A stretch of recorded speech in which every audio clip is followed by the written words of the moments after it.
楚雄见此，眼珠一转，嘴角就翘了起来。妈！楚雄单手一扬，又说起了咒语。火斑牛眨了眨火红的眼睛，四蹄蹬地，站在了原地。不过他可没有说话，只是站在那里看着楚雄。我先自我介绍一下，在下楚雄，不知道道友怎么称呼。楚雄一拱手道。火斑牛听了楚雄的话，眼神动了动，使劲儿地喘了两口粗气，全身的灵气又增加了一些。怎么不说话？没听懂。楚雄看着对面双眼冒火的火斑牛，有些发怔。在下楚雄，不知道道友如何称呼。楚雄皱着眉头，再次深施一礼。楚雄的话好像起到了作用，火斑牛动了，他的四蹄猛地一踏地面，那强大的力量瞬间就在地面上砸出了4个坑。紧接着火斑牛整个就化成了一团火焰，冲向了楚雄。竟然听不懂。楚雄嘴角抽了抽，这还是楚雄头一次与灵兽交谈，灵兽没回应的。眼见着火斑牛冲了过来，楚雄单手一扬，10根烈焰指化作了10道红光，射向了火斑牛。烈焰指是低阶法器，对于没有防御法器的灵兽来说，也是能够造成致命伤害的。但是火斑牛根本没有躲闪，直接就撞向了10道红光。楚雄双眼一亮，难道就这么赢了？不会吧？楚雄还真猜对了，火斑牛是一头中阶灵兽，当然不能让楚雄的低阶法器轻易的就给灭杀了。只见他身上的那些红色斑纹呼的一变，变成了朵朵的火云，这正是火斑牛的一种神通。不过他的这种神通不需要主动激发，只要火斑牛遇到危险，这种防御神通便会自动激发，省去了激发的时间，反倒和火斑牛的横冲直撞相得益彰。10道红光刷刷刷地射到了火云之上，火云只是微微一抖，10道红光便被弹开了。烈焰指没有对火斑牛造成任何阻碍，火斑牛瞬间就撞到了楚雄的面前。楚雄单手一点无妄山，无妄山再次变成了一块巨大的石头，挡在了身前。林中响起了一声巨响，楚雄顿时感到身前的无妄山上传来了一股巨大的力量，这种力量超过了楚雄最大的力量。楚雄连忙双掌按在了无妄山上，丹田中的灵气疯狂地消耗着。好大的力量！楚雄神色变得凝重了许多。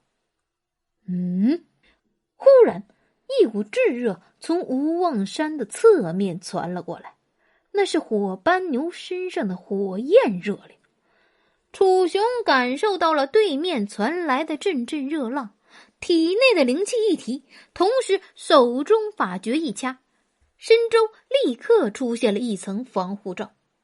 这种简单的防御对于法器的攻击防御效果还是有限的，但是对于火斑牛的法力余威来说却是绰绰有余的。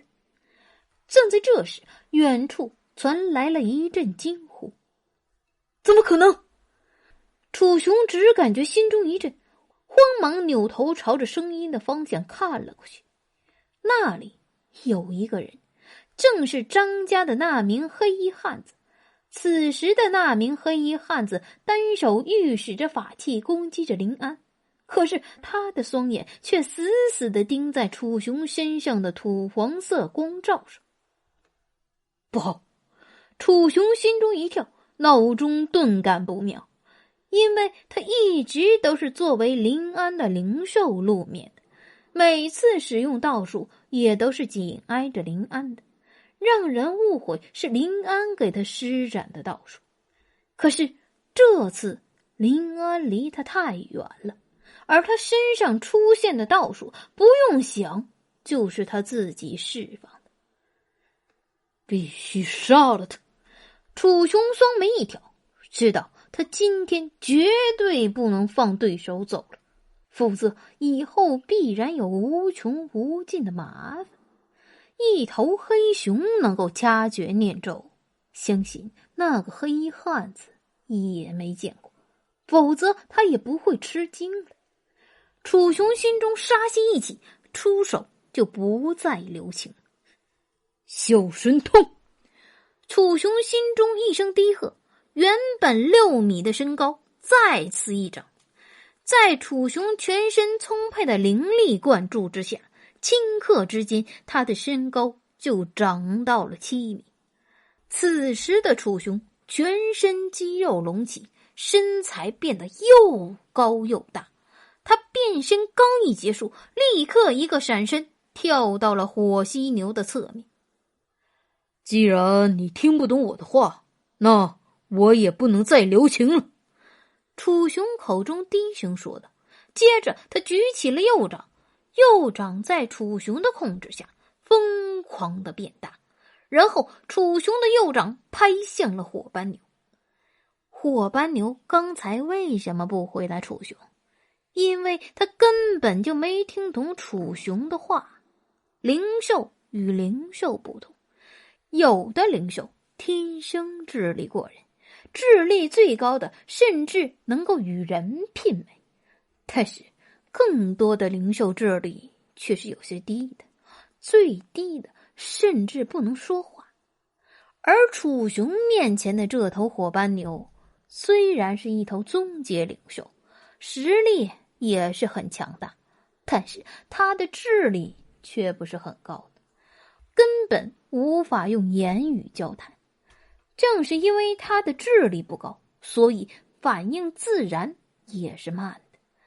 楚雄已经跳到他的身旁，他的双眼还盯着面前的无望山，用着全身的力量撞着，根本没注意到站在他一旁的楚雄。楚雄的右掌带着狂风狠狠地拍了过去，火斑牛根本就没有注意到楚雄，但是他身上的防御能力却是自动被激发了，他的身上瞬间便出现了数朵巨大的火焰，仿佛是刚刚挡住楚雄的烈焰指的火云放大版一样。楚雄的掌已经拍出去了，自然不能收回来。只见楚雄硕大的熊掌拍在了火斑牛的火云之上，与刚才的烈焰指被火云弹开不同，这次楚雄的熊掌落在火云上，发出了一声巨响。火斑牛那庞大的身躯如遭重锤，整个身子一下就飞了出去。6000斤的巨力落在火斑牛身上，也只是让它微微晃一下，而这次楚雄的力量远远超过了6000斤。呼噜噜，哗啦啦，一阵杂乱的声音响起，被火斑牛撞倒了一片树木，又在地面划出了一道沟，一直冲出了10几米远，才被一棵巨树止住了身形。这次应该行了吧？楚雄轻轻地搓了搓双掌，轻吐了一口气。哗啦啦，楚雄这边刚松了口气，远处火斑牛砸出的坑中一动，火斑牛把土一顶，又站起来了。只见火斑牛身上的灵气一吐，全身再次变得火红一片。至于他的身上，只有楚雄拍过的身体一侧多了一个巨大的掌印。不过这个掌印还不足以击倒面前的火斑牛。